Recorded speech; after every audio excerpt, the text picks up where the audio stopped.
Y en la producción del espacio y ante el micrófono, quien les habla, Mafe Leo.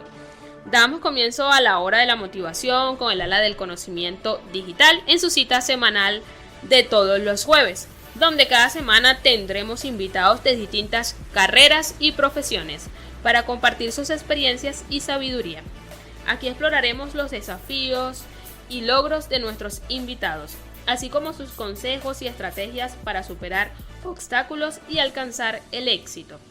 Además, abordaremos temas que motivarán a perseguir tus sueños y a encontrar tu propósito en la vida.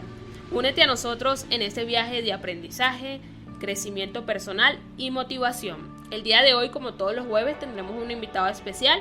Hoy en día de la casa, nuestro director Héctor Vadillo. Estaremos hablando de la gerencia en Venezuela. Él también es productor y locutor de su programa Enfoque Gerencial. ¿Qué nos puedes hablar de la experiencia que has tenido en Venezuela a través de la gerencia? Buenos días, Mafe. Gracias por la invitación. Y, ¿qué te puedo hablar de la gerencia en Venezuela? Hay dos tendencias y posiblemente a lo mejor con este comentario voy a levantar unas especies de arista, ¿no? El gerente venezolano en línea general, y eso no lo digo yo, también lo dice Piñango, es empírico. La gerencia se está tomando en cuenta hoy en día ya desde el punto de vista académico con mayor responsabilidad. Eso no significa que los gerentes que estaban anteriormente lo estaban haciendo mal, todo lo contrario. Hay que darle un voto de admiración con todo lo que hicieron dentro de ese empirismo, pero estamos hablando de personas que están en especie de extinción, que eran los autodidactas, que tenían una capacidad de lectura, de aprendizaje extraordinario que lamentablemente hoy no existe. Por eso que hago la aclaratoria. Ese empirismo está relacionado es con la formación académica, porque ciertamente, con excepción de algunas casas de estudio, no se tomaba en cuenta desde el punto de vista académico. Sí se tocaba el tema administrativo, pero no de gerencia, como lo estamos viendo hoy en día. Tanto es así que hoy podemos ver que yo ayer te estaba hablando de los KPI y he visto gerentes que ni siquiera saben lo que es un KPI. Hay gerentes que de pronto no saben abordar ciertos elementos y confunden dentro de algunos espectros ser gerente y ser analista. Y tú puedes ver discusiones donde el gerente tiene que ser operativo, que si el gerente tiene que ser estratégico. Todavía hoy en día estamos discutiendo eso. Ahora, eso es un punto de vista y una opinión muy personal. Pero el autodidacta que se venía preparando, que hacía lectura, iba más allá, lamentablemente no existe hoy en día. Hoy vemos gerentes que simplemente aprenden dentro de su área de acción y no van a explorar otros elementos. Ya Peter Drucker en los años 60 te decía que los gerentes estaban obligados a salir de su zona de trabajo, de profesionalismo, porque una vez que tú salgas de ahí, te vas a retroalimentar para darle a tu espacio mayor proyección. Eso por lo menos de lo que hablabas al inicio de la administración y la gerencia.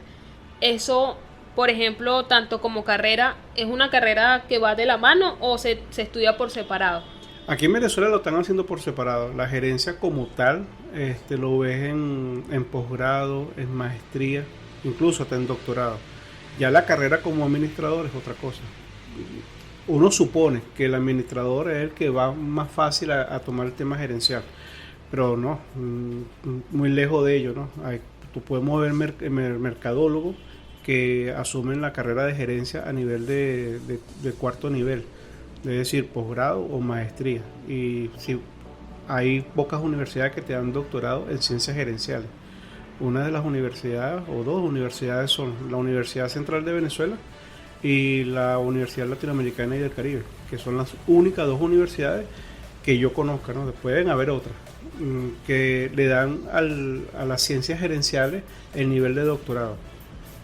Eso es importante, porque claro, ya el gerente se está preparando desde el punto de vista filosófico, teórico y por supuesto práctico en algunos elementos, ¿no? Bueno, yo me di la tarea de navegar por internet y también de la inteligencia artificial, que es lo que prácticamente está de moda hoy en día. Claro. Y te narra o te describe eso. O sea, la gerencia, por ejemplo. Yo puse la gerencia, busqué el término de gerencia y se basa eso, que es la administración y son los pasos administrativos, la organización, la planificación y la estrategia. Y la estrategia, exactamente. En Venezuela, hoy en día, ¿cómo se mueve la gerencia? Ya hablemos vamos a entrar en materia ya de lo que te había comentado, del tema político, social, económico y cultural de Venezuela hoy en día.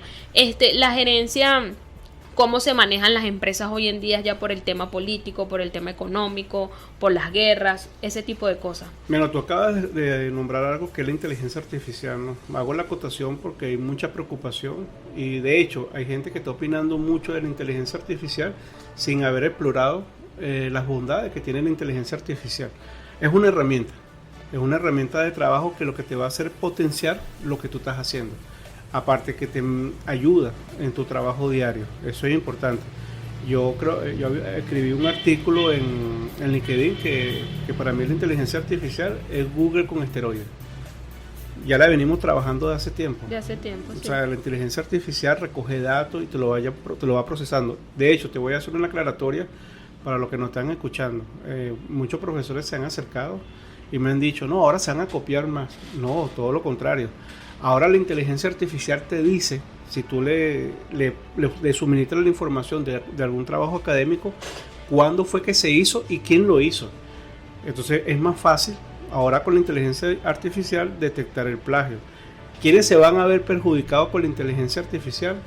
Y me disculpa la expresión que voy a utilizar, los oficinistas o los gerentes o los administradores mediocres. La inteligencia artificial lo va a sacar del mercado y eso va a afectar todos los mercados. Ahora, el que es bueno, el que es creativo, el que es innovador, el que es acucioso, el que es estudioso, la inteligencia artificial lo va a disparar. Porque son elementos que tú le vas a agregar a tu trabajo. Ahora, con respecto a lo que tú me estás hablando de la gerencia, hay un punto que es importante, que son las habilidades blandas.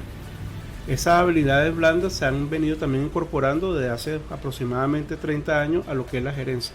Entonces hablamos de liderazgo, hablamos de inteligencia emocional, hablamos de ciertos elementos que también te va a potenciar como gerente. Volvemos al mismo punto. Pareciera que ser gerente es algo de extraterrestre, no, todo lo contrario. Lo que sucede es que el campo es tan competitivo que se le está exigiendo al gerente mayor preparación. Ya no podemos vender humo. Ya yo no me puedo parar en un salón de clases a decir tanta tontería porque la leí o porque la vi. También se necesita que el gerente proponga algo. Y dentro de estos estudios ya de posgrado, de maestría y de doctorado, hay propuestas que son muy interesantes desde el punto de vista de la gerencia. Ahora, como cualquier actividad, como cualquier carrera, el gerente, para mí, y no es una fórmula, ni siquiera es una obligación, tiene que leer. Un gerente que no lea, para mí es un gerente que le falta mucho. Y ojo, no te estoy hablando de lectura única y exclusivamente académica o de la profesión, sino también en un espectro muy amplio. Voy a colocar un ejemplo en el mundo del seguro, para que veas que la cuestión va más allá. La segmentación que hay en las empresas de seguros es que cada quien ocupa un puesto en determinado, pero si el día de mañana tú quieres promover o cambiar a un personal y lo vas a pasar desde un sitio a otro, la persona se va a ver desnuda, porque hay muchas compañías que han descuidado la preparación holística y general de todo su personal. Y es curioso, hoy hay mayor información, mayor capacidad para estudiar y hemos perdido eso. Pero cuando tú hablas con los amigos que vienen de Improces, que vienen de aquella época, mira, yo no los cambio por ninguno.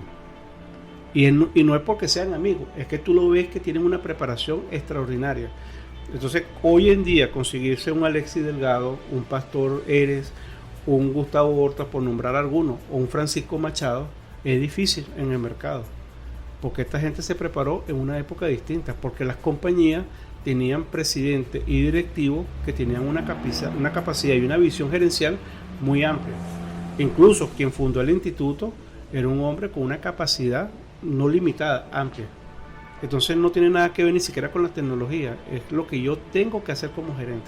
Y es que yo creo que eso va a pasar durante todo el tiempo, porque hablábamos de la inteligencia artificial y de las personas que no no se reinventan, ¿no? Porque, por ejemplo, eso pasó en el tiempo del internet.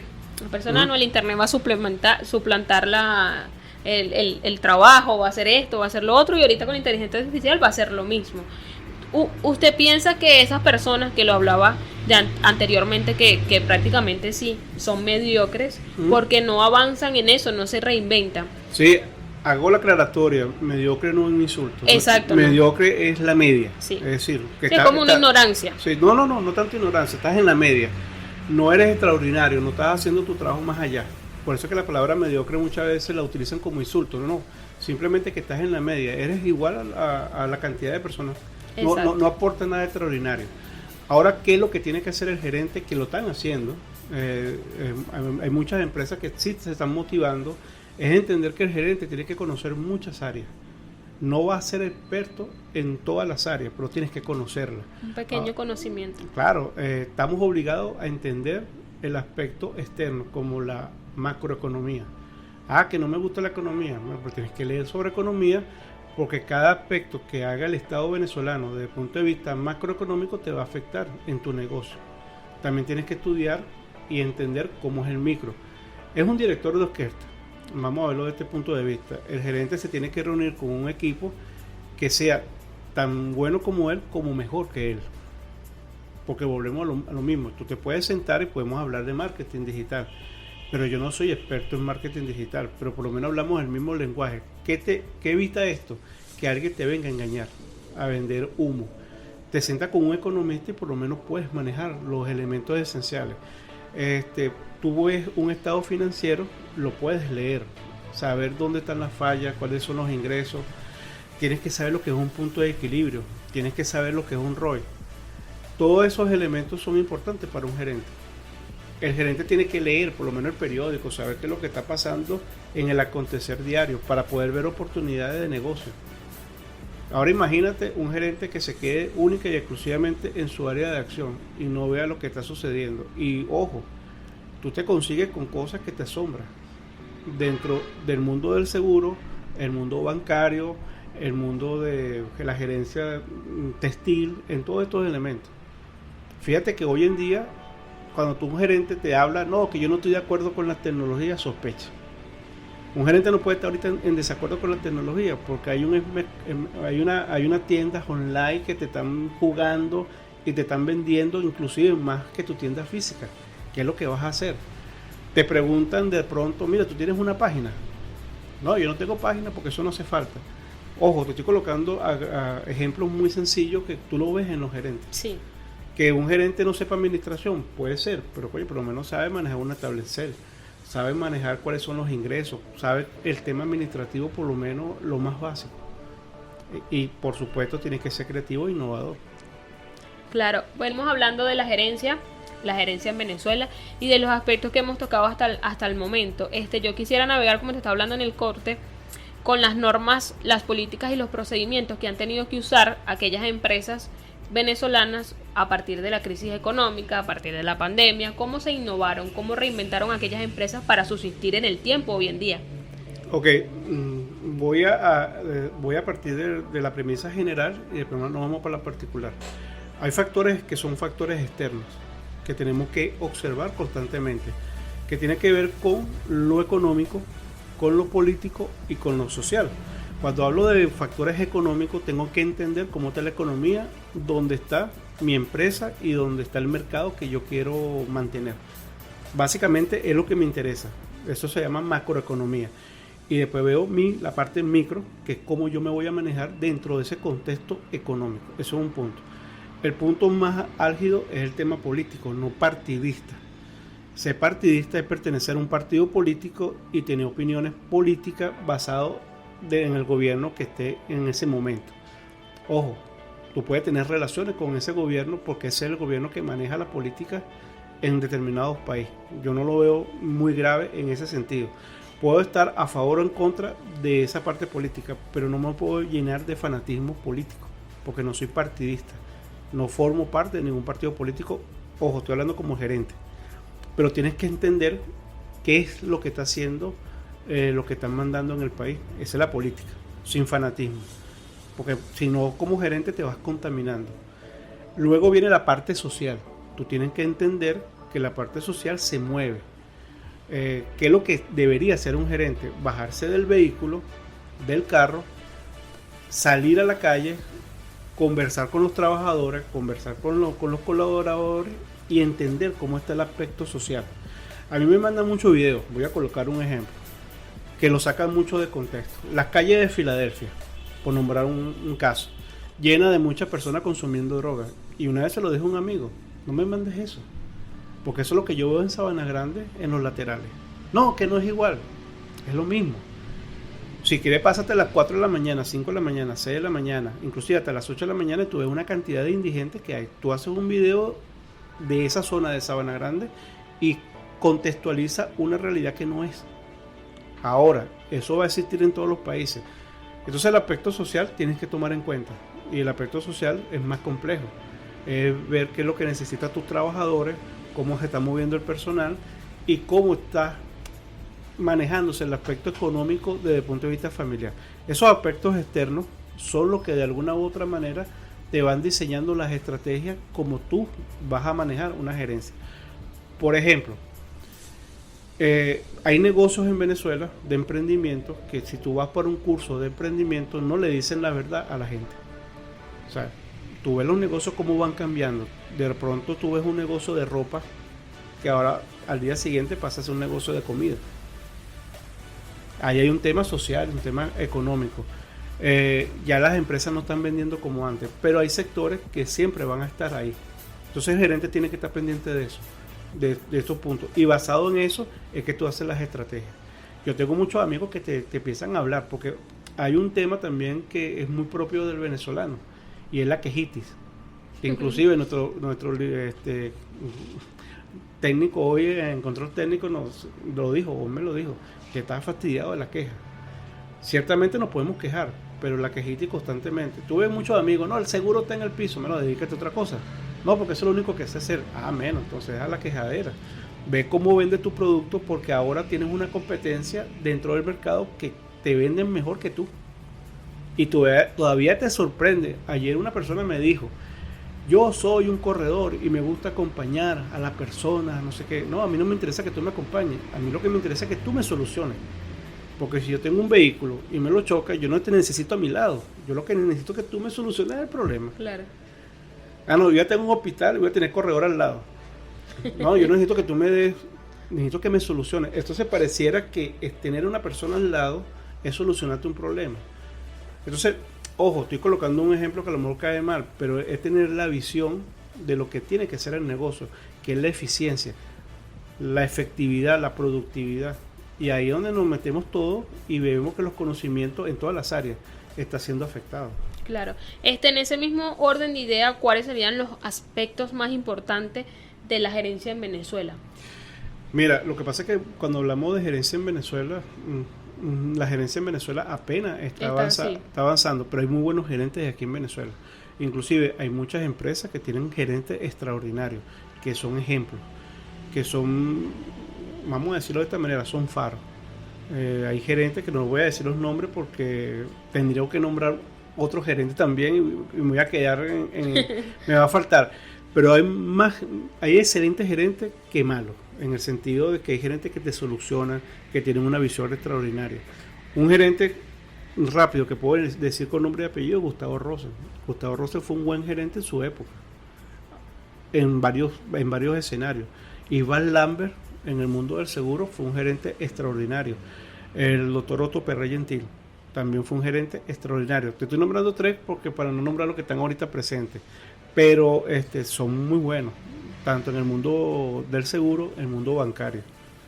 Lo que sucede es que debemos unir la academia con estos gerentes para que traigan estos elementos que son atractivos, de cómo se desempeñan y cómo van llevando su negocio. Ahora, el gerente venezolano tiene que ser muy bueno, porque a pesar de todos estos golpes que hemos recibido, sin caer en el tema político, y como ellos están solucionando, es digno de admiración. Eso es lo que te puedo decir. O sea, y no es la narrativa que quiere imponer alguien, es que económicamente no estamos bien. Exacto. Ahora, tú no me puedes venir a mí y me vas a decir, no, es que las ventas se cayeron porque tú no tienes un elemento de venta, un curso de venta. No, las ventas se cayeron porque el poder adquisitivo del venezolano bajó y la prioridad es otra cosa. O sea, en vez de yo de meterme a comprar una Nutella, por ejemplo, ahora tengo que comprar 1 kilo de carne. Entonces, tú ya son las prioridades. Entonces, tú como gerente tienes que saber cuáles son las prioridades de tu mercado. Si hay cosas que ya estás vendiendo que no vale la pena vender. Fíjense que hay ahorita un repunte, y lo hubo, creo que fue con el COVID, con el tema funerario. Pareciera que ya la gente se quitó de ese velo que tenía, que hablar del tema funerario era algo pavoso. No, ahorita es un tema funerario. Sí. Y las compañías de seguro descuidaron mucho ese mercado. Las funerarias hicieron su trabajo, otra gente hicieron su trabajo. Pero las compañías de seguro, ¿por qué? Porque a lo mejor no le interesaba. Entonces vamos a ubicarnos qué es la prioridad del mercado. Y eso es lo que tiene que hacer un gerente. Sí. Priorizar. Y eso hablamos también otra vez de la reinventación, pues porque si no te reinventas en ese aspecto, nos cambian las ideas, no nos vamos a lo que estamos viviendo hoy en día, que es la ola digital, como yo le llamo. Bueno, ese ya es otro punto. Ya el tema de tecnológico es lo que te va a cambiar para que tú como empresa puedas existir. Imagínate hoy una empresa que se maneje como se manejaba en los años 80, que muchas veces tú tienes que darle el campo abierto para que la gente entre con nuevas propuestas. Vamos a colocar un escenario que es distinto a lo que se manejaba en los años 70, 80 y 90, para que los que nos están escuchando puedan entender. Yo tuve la fortuna de ver béisbol de los años 80. No lo recuerdo con exactitud por el tema de la edad. Los años 90 era otro tipo de juego de béisbol. Y en el 2000 es otro tipo de juego de béisbol. Y lo que vemos hoy es distinto. Un caso muy específico para que tú veas. Cuando yo comencé a ver béisbol, que ahí donde estamos hablando de la gerencia, ¿no? Y me disculpan que tome el tema deportivo, pero no, yo lo iba a tocar dentro de... Claro. ¿Cómo eran los juegos de béisbol antes? Un lanzador, abridor, estaba obligado a lanzar por lo menos 7 innings. 8 innings. Y te venía un señor a cerrar el juego.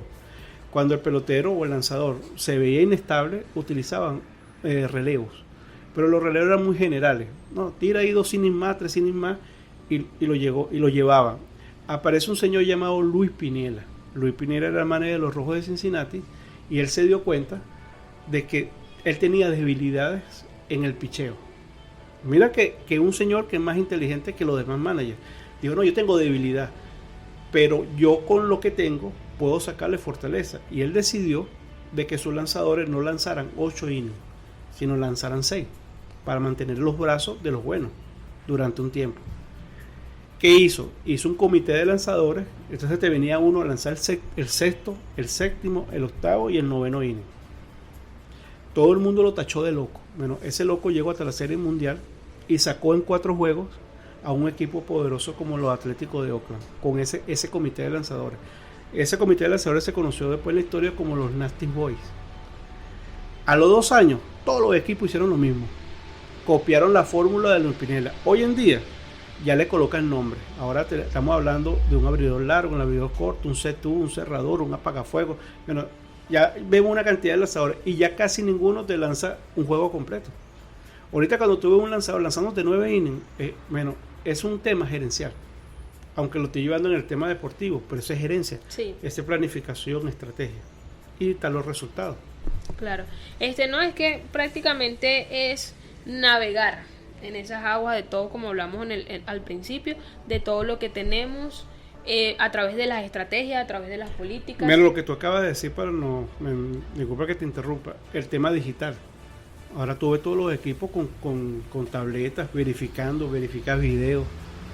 Yo no me imagino que hubiese hecho Beirut en la actualidad. Pero es que ahora tú tienes las tabletas y tú verificas cómo el lanzador hace su mecánica. Claro, cuando tú haces las comparaciones de los peloteros de antes que tenían unas habilidades naturales como un Vítico de Avalillo, en el caso venezolano, un César Tovar, eran porque eran extraordinarios. Y lo siguen habiendo, sí. Tenemos a Miguel Cabrera. Sí, ¿qué podemos hablar sobre el liderazgo en ese aspecto de la gerencia? El liderazgo y la motivación que tienen que tener los gerentes hacia sus empleados, hacia afuera, pues hacia el comprador, el cliente.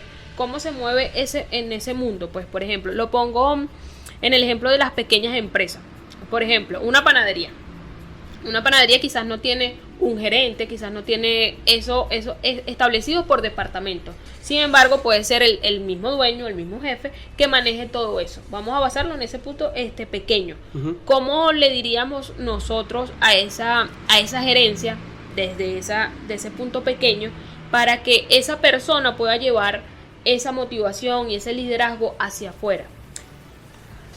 Bueno, es un tema muy complicado por muchas razones. El liderazgo tiene dos vertientes. Hay unos autores que dicen que la persona nace con ese liderazgo, pero se puede atrofiar si tú no lo cultivas.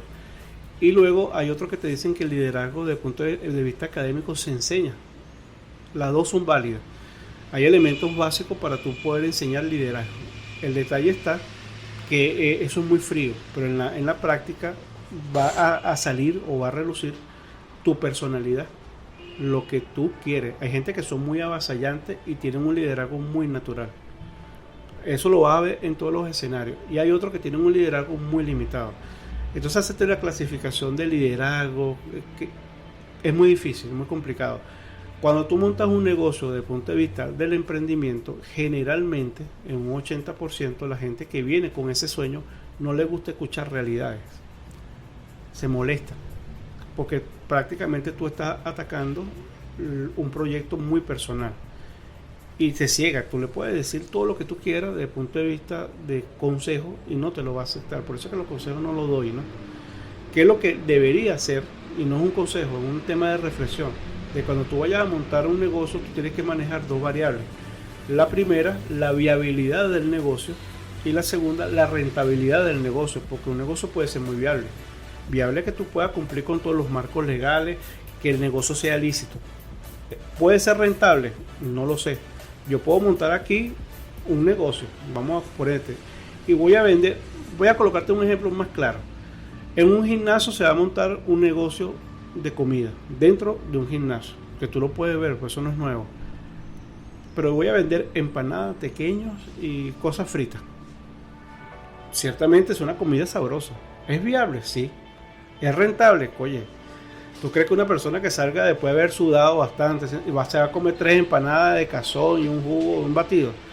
Y ojo, aquí han aparecido casos así. Aquí en Venezuela hubo una persona que montó una panadería vegetariana. ¿Era viable? Sí. Rentable, es una locura. Primero que al venezolano no le gusta comer eso. Ahora de repente, hoy en día, no sé, habría que ver el mercado si el venezolano va a comer algo vegetariano. Pero imagínate, un cachito de acelga. Negocio, pues hablábamos del tema de seguro en las funerarias y todo ese tipo de cosas. Hablábamos de las pequeñas empresas o los emprendimientos en cuanto a la innovación y la adaptación de la tecnología. ¿Cómo hacen aquellas empresas pequeñas o medianas en Venezuela por la falta de inversión en las infraestructuras, o para los gerentes que pueden buscar oportunidades para adoptar las tecnologías emergentes y mejorar sus procesos internos? Mira, muy sencillo. Gracias a Dios la tecnología está permitiendo de que tú puedas montar un negocio donde puedas reducir los gastos vinculados a una estructura. Tú puedes revisar ahorita y hay muchas empresas que existen en la línea o en línea. Son empresas online, lo que se conoce como las startups. Esas empresas, aunque te parezca mentira, muchas de esas empresas están dominando el mundo en varios sectores. Ahora bien, dentro de un mundo tradicional, donde vemos personas que somos tradicionales y aparece estos movimientos que son disruptivos, molesta. Acuérdate que el ser humano no es dado a los cambios. Y dentro de esa discusión de si voy a cambiar o no voy a cambiar, qué es lo que yo necesito y hacia dónde yo voy, se puede perder muchos espacios en el mercado.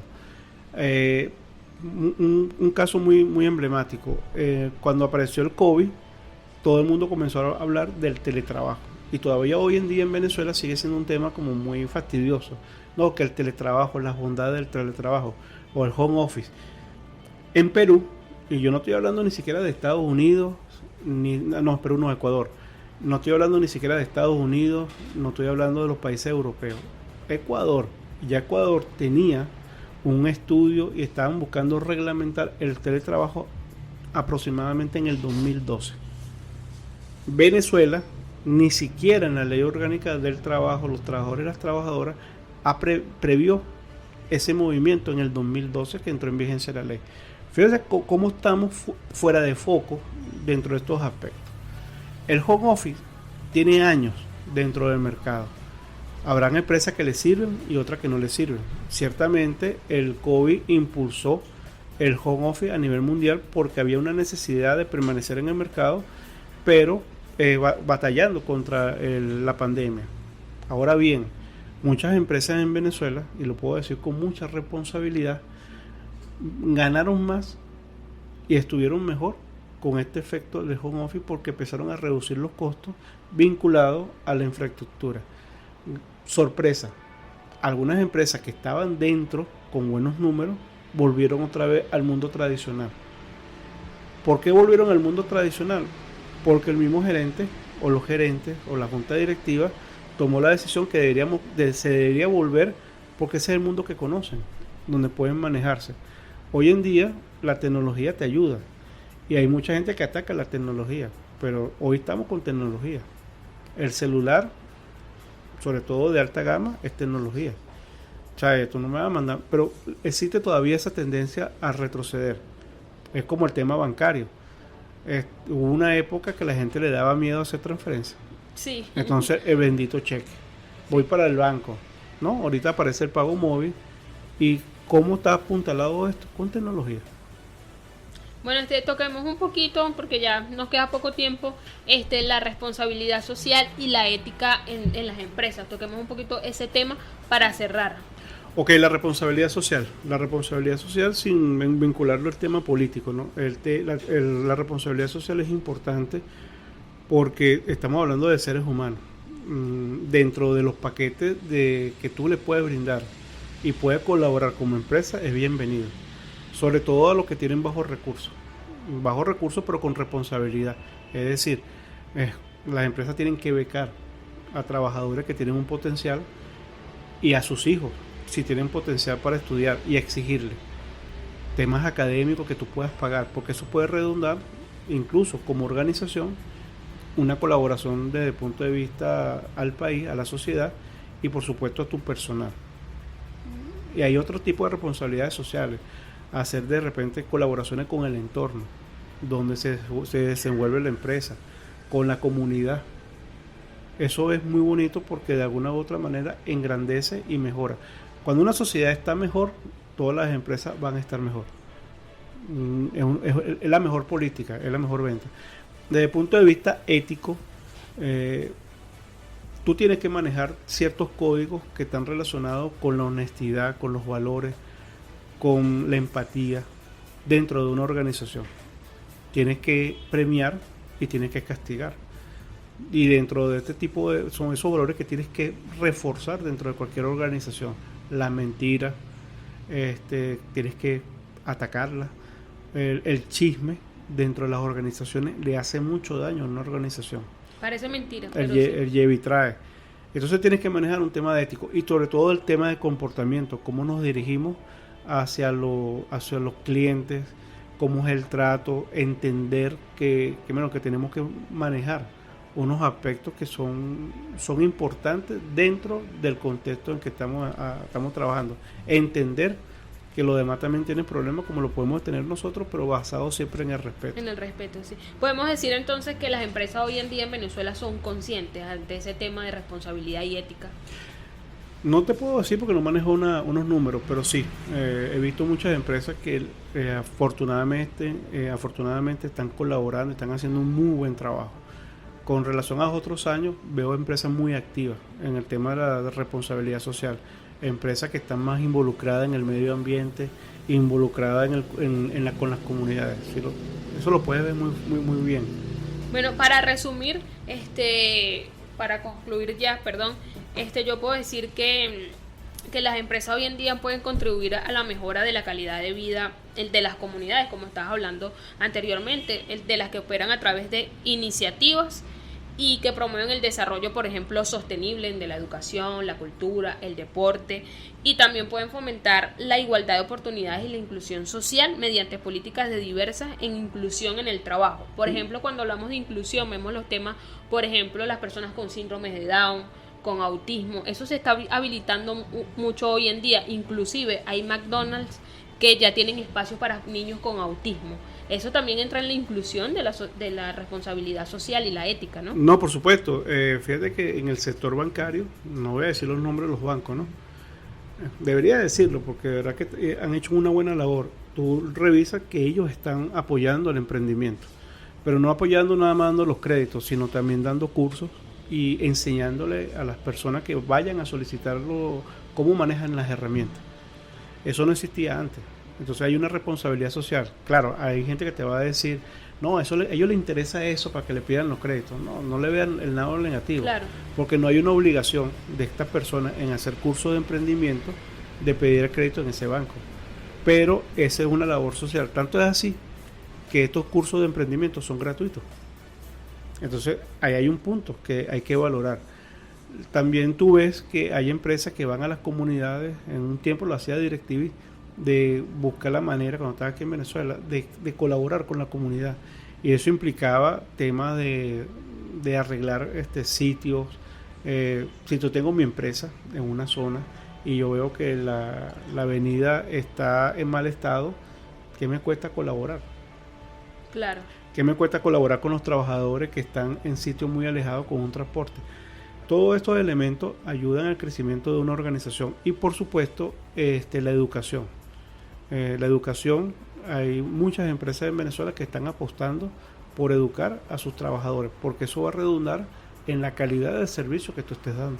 Sí, yo quería tocar un punto, pero muy por encimita, porque he visto en temas ya de comentarios en las redes sociales o incluso en entrevistas en la televisión y en la radio, y es el tema de la burocracia.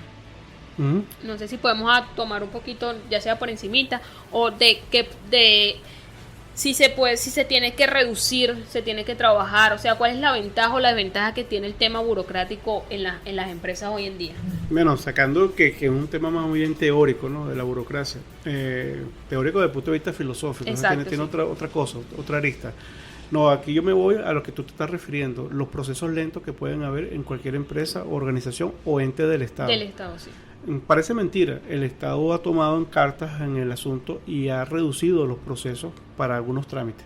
Eso elimina de alguna manera la burocracia, entre comillas.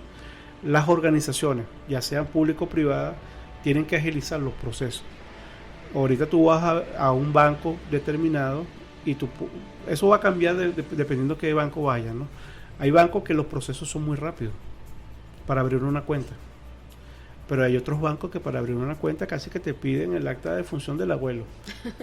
Entonces los procesos son muy lentos. Sí. ¿Y qué es lo que tú estás buscando? Yo considero que tú tienes que agilizar.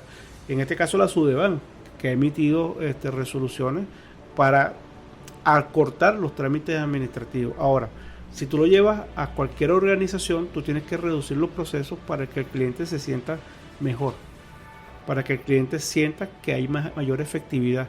Ojo, sin perder la calidad de lo que tú estás haciendo y sin violar, obviamente, lo que nos indica las obligaciones legales en el país. Claro, sí, es un tema muy importante. Bueno, en mi punto de vista, yo creo que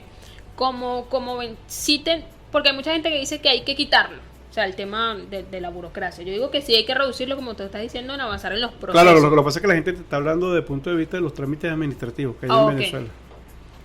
Vale, bueno, hemos llegado al final, lamentablemente, ya de este episodio. Buena conversación, buen tema. Muchísimas gracias.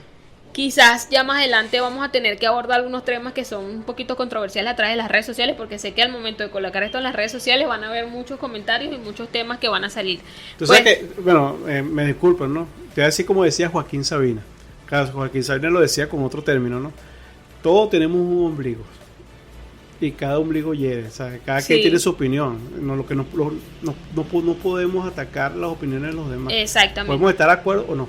Ahora bien, cada quien verificará qué es lo que piensa y cuál es la visión que tiene de la vida. Y ahí sí yo no me voy a imponer. Claro, exacto. Sí, porque uno ve muchos comentarios a través de las redes sociales, pero es eso, pues es a través del respeto, ¿no? Pues tú puedes tener un punto de vista, yo otro, pero lo podemos manejar a través del respeto. Pues hemos llegado al final de esta conversación hablando de la gerencia en Venezuela. Recuerden que estamos en todas las redes sociales como @efecto motivacional, tanto en las plataformas digitales como en las plataformas de podcast. Pues estuvimos a través de la dirección del general Héctor Vadillo, que lo tuvimos como invitado hoy, en la coordinación de la estación el señor Carlos González, en la coordinación de producción Juan Blanco y en el control técnico Osmel Sosa. Nos vemos el próximo jueves con un tema interesante también, con alguien conocido en la casa. Pues recuerden seguirnos en todas las redes sociales. Esto fue todo el episodio de